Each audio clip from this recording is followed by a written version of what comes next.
अस्सलाम वालेकुम जी। आज का हमारा टॉपिक है Fourier sine and cosine integral. यानी फोरियर साइन इंटीग्रल के बारे में पढ़ेंगे, फोरियर कोसाइन इंटीग्रल के बारे में पढ़ेंगे, इनके क्वेश्चंस कैसे आते हैं वो भी देखेंगे। तो शुरू करते हैं जनाब। हमारी हेडिंग हुई Fourier sine and cosine integral. अब आपके पास F X is equal to two by pi zero से infinity sine you x D U और जीरो से infinity F X sine U T D T. ये जो आपके पास टूल लिखा हुआ है, मैथमेटिकल फॉर्म लिखी हुई है, ये कहलाती है फोरियर साइन इंटीग्रल। समझ आ गई बात? तो आपके पास जब क्वेश्चंस आएंगे हल करने के लिए, वो कहेगा कि इसको फोरियर साइन इंटीग्रल के मुताबिक हल करो, उससे हल करो, तो ये टूल हम इस्तेमाल करेंगे।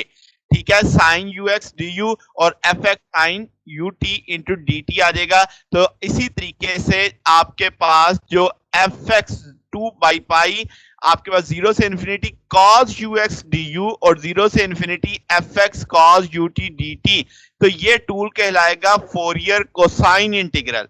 ठीक है, तो ये दोनों टूल आपके पास आज का हमारा टॉपिक है। हमने इनको प्रूव करना है, फिर हम इनका न्यूमेरिकल देखेंगे, क्वेश्चन देखेंगे एक्सरसाइज में से एक आधा कि कैसे इनको सॉल्व किया जाता है।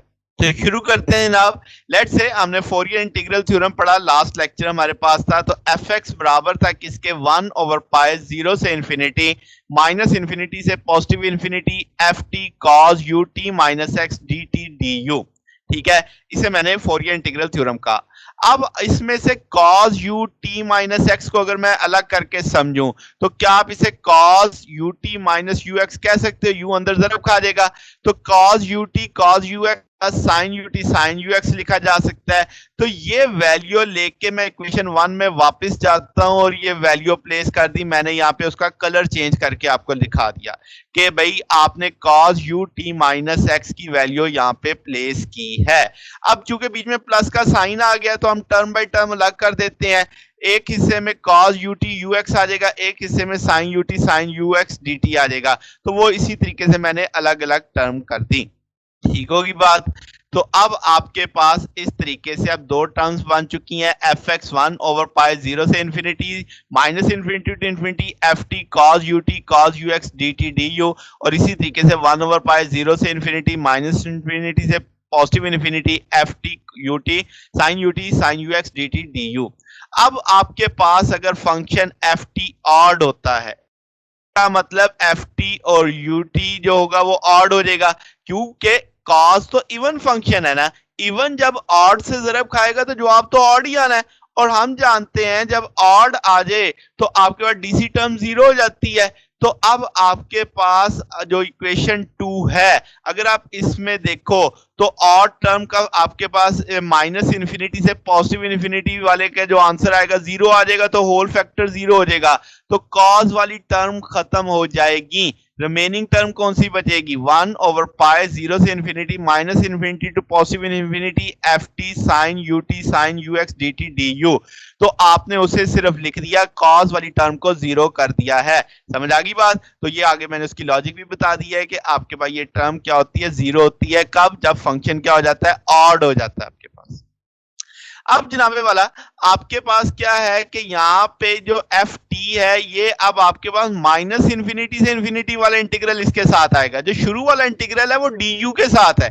ठीक है, उसको आपने डी यू, अब यहाँ पे इस इंटीग्रल के साथ f T sine you t और डी टी, जहां जहां टी आ रहा था मैंने उसको हाईलाइट कर दिया। अब आप इसको अलग लिख सकते हैं, रिमेनिंग जो था वो शुरू वाले के साथ आ जाएगा, जीरो से इन्फिनिटी के साथ।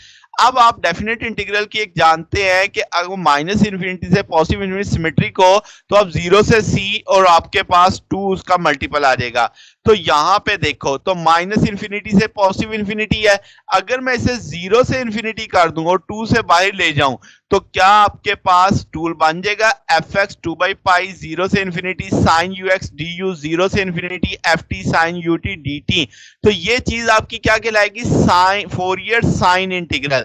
तो आपके पास इंपॉर्टेंट फार्मूला है, याद रखने वाला फार्मूला है, F X is equal to 2 by pi zero से infinity sine you x D U और जीरो से infinity F T sine U T D T के तौर पे आ जाएगा। तो इसे आपने क्या नाम दिया, फोरियर साइन इंटीग्रल। अब अगर आप इसी केस 2 देखो कि एफ टी आपके पास इवन फंक्शन हो, तो अब आपके पास एफ टी जब साइन यूटी से जरब खाएगा तो ऑड आएगा, क्योंकि साइन ऑड फंक्शन है। तो इवन और ऑड मल्टीप्लाई करेंगे तो जवाब ऑड आ जाएगा, तो उसका आपकी डीसी टर्म जीरो हो जाएगी। तो अब आप क्या करोगे, जो इक्वेशन 2 में ये वाला फैक्टर है, ये आपके पास जो लास्ट पे लिखा हुआ है, ये जीरो होने वाला है। तो रिमेनिंग क्या बचेगा, 1/पाई, जीरो से इन्फिनिटी, पॉजिटिव माइनस इन्फिनिटी से positive infinity, F T cause U T cause you x D T D u. तो इसका मतलब साइन वाली टर्म जिसमें आ रही थी वो जीरो हो जाएगा, क्योंकि वो ऑड फंक्शन बन जाएगा आपके पास। अब रिमेनिंग जो आपका बचा इक्वेशन 2 में से वो ये था, मैंने हाईलाइट कर दिया कि ये जो F T cos U T D T ये आपका माइनस इन्फिनिटी से इन्फिनिटी वाले इंटीग्रल के साथ है, तो मैंने उसे अलग कर दिया। बकिया फैक्टर को उसके पहले वाले इंटीग्रल के साथ आ जाएगा, क्योंकि आपका पहला इंटीग्रल डी यू के साथ डील कर रहा होगा। तो cos ux du अलग हो गई, ये फैक्टर अलग हो गया। फिर वही डेफिनेट इंटीग्रल की प्रॉपर्टी इस्तेमाल की, माइनस सी से सी था तो आप उसे जीरो से सी करके 2 से मल्टीपल कर सकते हैं। तो यहाँ पे माइनस इन्फिनिटी से इन्फिनिटी है, तो आप इसको जीरो से इन्फिनिटी मान के 2 से मल्टीप्लाई कर सकते हैं। तो ये जो इक्वेशन नंबर 4 बनी अब आपके पास, इसे आप क्या नाम देते हैं, फोरियर कोसाइन इंटीग्रल। ये भी टूल याद रखने वाला है। तो अब तक के जो इंपॉर्टेंट टूल आ गए मेरे पास, फोरियर इंटीग्रल थ्योरम आ गया, एक फोरियर साइन इंटीग्रल आ गया, फोरियर कोसाइन इंटीग्रल आ गया। ठीक है जनाब।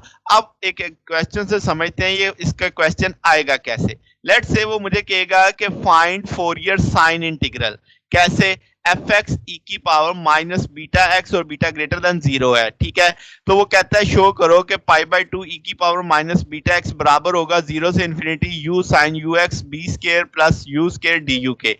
तो जनाबे वाला साइन इंटीग्रल का टूल तो मुझे पता है, एफ एक्स 2/पाई या जीरो से infinity sine you x D U, zero से infinity F T sine U T D T, क्योंकि उसने मुझे फोरियर साइन इंटीग्रल का कहा, वो टूल मैंने अभी अभी निकाला है।